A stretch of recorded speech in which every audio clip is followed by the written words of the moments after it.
Okay, as Aisling said, we've lots of different things have been kind of going on with the archive. One of the most important things that Tim and Mairead asked was for that it would be used, that it wouldn't just sit there down in the bowels of the earth for many years and for just one or two individual scholars to kind of scrape their own way through it.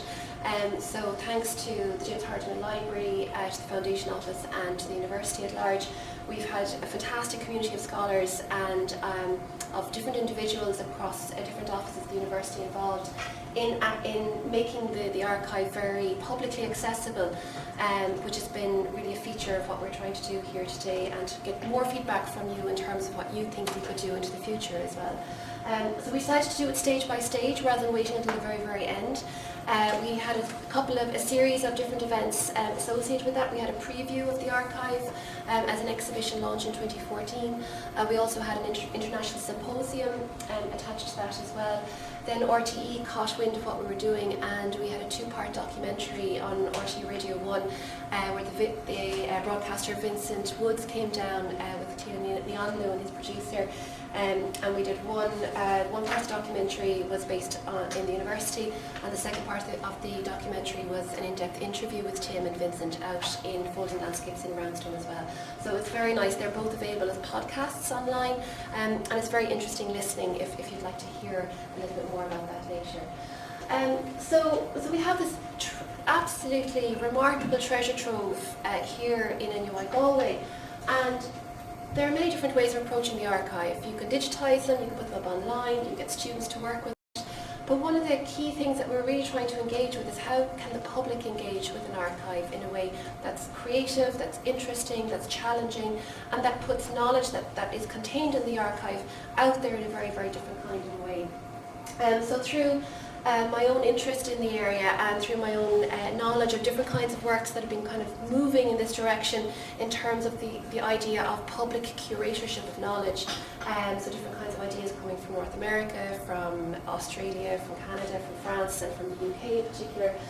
We initiated an Artists in the Archive project in NUI Galway last year, and the culmination of it was in Galway in June 2016 as part of the Uniscape EU International Conference on Landscape Values that we hosted here in NUI Galway. So what was this project and why was it important? Part of it was to kind of re-engage with the idea, not just as the archive as a product, but looking at the map, not as a product but as a process. So looking at how do people begin to map, how do people begin to engage with knowledge, and how do we archive things, how do we move along within, what does the physical sense of an archive actually mean when you move into the room, you open up the box, and how does that actually change the way you're thinking about the content itself, and how do you transmit that afterwards? So Tim has written about this a little bit when he talks, I approached mapping as an art form particularly suited to ordering large amounts of fact into an expressive whole. So I came to the practice of cartography, largely ignorant of its specific techniques, theories and received ideas. And again, he didn't receive any formal training as an artist or a cartographer. He was bringing his mathematical imprint into it.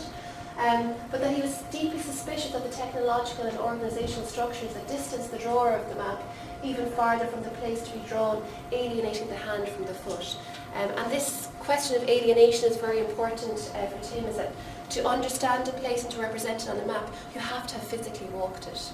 There's no drone photography going on here. Okay? For me, making a map was to be a one-to-one encounter between a person and a terrain, a commitment unlimitable in terms of time and effort, an existential project of knowing a place. The map itself could hardly then be more than an interim report on the progress of its own making.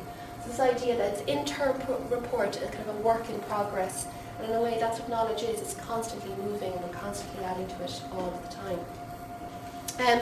So there were lots of different ideas that I kind of had in my own head about what we might do, so when I was gathering these ideas together, some of the key concepts, I suppose, that were helping me shape this were the idea of mapping real and spectral traces, the reality of the landscape that's out there, but also the imagined landscape that's there that we know from stories, songs, folklore, legends. He said, she said, he said that happened up in there. Somebody else says, no, this happened. And like the example that Aisling gave about the two different names of Friachon or Friachon, all of these different resonances are there. It's not to say that one is right and one is wrong, but they're both correct in their own individual senses, and that was something to look at. So Karen Till's work is very important in looking at this, and she writes about how might we listen to and recognise stories, remnants and submerged ways of knowing as unresolved remains of memory. What might mappings that are sensitive to past injustices look, sound and feel like? Might there be approaches to environment that treat ground as home and resting place, as thresholds through which the living can make contact with those who have gone before? And Tim is very self-conscious about being an Englishman mapping Ireland. And he knows that this is not an apolitical act. He's talked about in an interview with Brian Dillon that it's part of his own post-colonial reparation, that what he's trying to do is to re-engage with what the Ordnance Survey did, and also to engage with what other people have done in terms of their own local and regional ways of mapping place in Ireland as well. So all these ideas were kind of emanating around. With other work that I've been working with other community groups, we're looking at the idea of deep mapping. So mapping not just on a structural level as something you just do across, you have a 2D plane map and that's your landscape, but looking at how people really engage with place in many, many different ways. So Clifford McLucas, who was a visual artist and theorist, worked in the UK and in Wales and then latterly in Stanford. He came up with the idea of deep mapping. And this concept of deep mapping has now become kind of a key concept in cultural geography, and a lot of community mapping groups internationally are using and engaging with these deep maps. So it's looking at mapping space, but looking at time as well. And time is very important, not just geological time, but personal time, community time, and national time as well are all part of it. So deep maps are big, they're slow, they're sumptuous, they're achieved only by the articulation of different media, have to have three basic elements. They have to be graphic, time-based and database, again open and unfinished, and again this says echoes here of Tim's work. Engagement of both insider and outsider, bring together the amateur and professional. And this is very important for McLucas and also for Tim as well, where he says at times he was traipsing in and out of university so many times he felt like that he was a member of staff. And eventually the university did give him an honorary doctorate as well to acknowledge his work. But the idea of who can say what about place in Ireland is very important. Who are the gatekeepers of knowledge of place? Who is very protective of place? And all of these things are very, very sensitive in any region of the world, but particularly in Ireland because of our colonial history as well. And Tim was very, very sensitive to that. These deep maps might only be possible or imaginable now. They are political, they are passionate, they are partisan, so there's no such thing as an objective map. There's no such thing as something that scientifically says this is the fact. Google Maps have almost created land wars in Nicaragua because they put the border line in the wrong place. So we know of all of these errors with sat-navs and fighting with your car going around. Turn left with a circle. And like, it's not a circle, it's a roundabout. So this idea of positivist ideas of mapping, of course, is constantly questioned. And then McLucas says that deep maps are unstable, fragile and temporary. And again, that is echoes of the intern project as well of what Tim talks about. I'll very quickly move on through this because I want to get to the main part really, and that's why I gave you the handout, and so do feel free to contact me as well if any of these ideas are sparking something of interest for you that you'd like to follow up on afterwards. I'd be delighted to meet with you any time. So there are 3 or 4 different ways I was thinking about the archive as a radical archive. One is the connection between art and geography, and this has kind of happened in the early 2000s in cultural geography spheres. So you have people like Felix Driver, Catherine Nash, and the Irish artist Cathy Prendergast working together in the University of London, where they look at historical archives to do with colonial past and how they engage with the colonial past through art and geography coming together. Second way of looking at it was through the work of artists Mariam Ghani and Chitra Ganesh, who look at a project called the Index of the Disappeared. And this was an art and archival research project looking at the people who were disappeared after 9/11. So looking at the politics of archives in that way. The third aspect of it then was through the Archive Journal, which is a really interesting journal online. I'd highly recommend anyone who's interested in this to have a look at it. It's fantastic resources. But looking at critical perspectives and pathways, so how do we position ourselves as scholars, academics, members of the community that are interested in this work, and how do we navigate our way around archives is really important for all sorts of reasons. And then the fourth segment that we kind of were trying to look at was the idea of the archive as a living archive. Not something that's dead and buried, but something that's very present and has something to tell us about our future as well. So to reanimate the archive in a way, we set up the Performing Landscapes Collective, and that was a group of artists that I had the honour and privilege to work with, one of whom is here today, Tim Collins.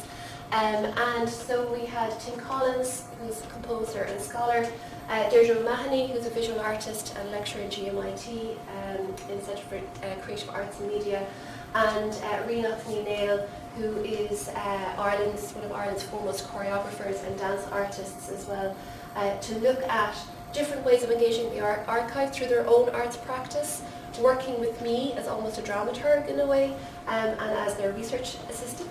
And then we would work together. We had no real idea what it would be, but we'd work together to create something that would inhabit and I suppose, energise the archive in a way that hadn't been done before, to our knowledge anyway, in university. So the difficulty was, as Ashley said, you have this massive scale. You have this huge archive. Where do you start for a small project? So we decided just to focus on one road, and just using that the history, the story, the legend of Sir Donald's Road, we would use that as our entry point into the archive, rather than trying to do all of the Arran or all of the Burn or all of Connemara. We would decide to do almost like a little micro-history, a micro-performance based on one aspect of the archive itself. I'm just going to finish up now in a moment, and I'll show you a brief clip of the performance that we had in June. So the three kinds of aspects of it, I suppose, that I'm hoping to kind of move forward with, both in terms of my own work as a scholar, but also in terms of my work as somebody who's had the privilege of working with community mapping groups across the region, and also about opening it up to as a public space for people to engage with as well. So the first is looking at what is an archive in a traditional sense of how we've received archives traditionally, or the idea of what an archive might be in our heads. And we use the idea of the archive as a fragment, Irsma, hence that was the name of our work. Because the archive of the person is only a section of the person. We don't have the entirety. Tim isn't down in the archive. His archive is, but it's fragments of his life are in the archive. We want to look at the idea of archive as provocation, that an archive can provoke you to think about things in a different way. An archive is an alternative mode of knowledge making, knowledge formation and dissemination. And importantly for me, it was understanding how different fields of inquiry shift to modes of inquiry. And this is where you're moving from different disciplinary practices. So as a historian, as a geographer, as a literary scholar, as someone interested in language, how we have our own disciplinary silos, but then how your mode of inquiry changes as well is very important. How you go about doing that work. And then the idea of folding landscapes, which was Tim and Mairead's publishing house, moves into the idea of unfolding the archive or opening the archive up in a way as well. The second kind of key strand that I'm interested in is looking at Tim Robinson as a person, artist, cartographer, writer, figure, persona, looking at the life as fragment, its practice or its entirety, looking at geography, the history of it, and the idea of language, of course, is absolutely vital. So the idea of language is worlding a place, that languages create places in themselves as well. And that, of course, has a particular resonance in this context as well. And then finally, all of the different aspects that I just briefly mentioned to you there in terms of creative geographies, deep mappings, radical archives, transdisciplinary research practices, and most importantly for me in many ways, it's about public scholarship.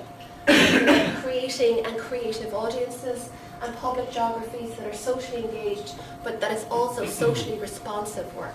That we're responding to the needs of the community, we're responding to the challenges that we have in Ireland, and how archives and the knowledge and the lore that's there from different people can aid us into the future possibly as well. So I'm just going to finish up my section here with, it's about a 4-minute clip, and it's the opening section to the performance that we had in June.